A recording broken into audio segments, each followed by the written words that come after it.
పాకిస్తాన్కు గూఢచర్యం చేస్తున్న మరో వ్యక్తిని మహారాష్ట్ర పోలీసులు థానేలో అరెస్టు చేశారు.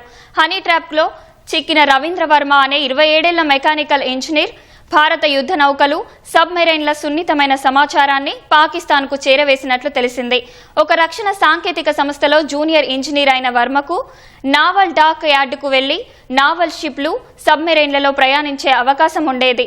ఈ నేపథ్యంలో 2024లో అతడికి పాయల్ శర్మ, ఇస్ప్రీత్ అనే యువతులు ఫేస్బుక్లో పరిచయం అయ్యారు. తమను భారత్కు చెందిన వారిగా పరిచయం చేసుకున్నారు. తర్వాత నిజం తెలిసిన రవీంద్ర వర్మ వారితో సంప్రదింపులు కొనసాగించాడు.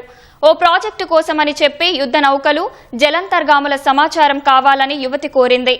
యుద్ధ నౌకలు, సబ్మెరైన్లలోకి ఫోన్ అనుమతి ఉండదు కాబట్టి స్కెచ్ల రూపంలో సమాచారాన్ని వర్మ వారికి చేరవేశాడు.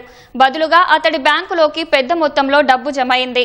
ఆపరేషన్ సింధూర్ తర్వాత పాక్ గూఢచర్యం చేస్తున్న ప్రభుత్వ ఉద్యోగులు, యూట్యూబర్, విద్యార్థులు, సైనిక ఉన్నతాధికారులు, వ్యాపారవేత్తలను పోలీసులు అరెస్టు చేశారు.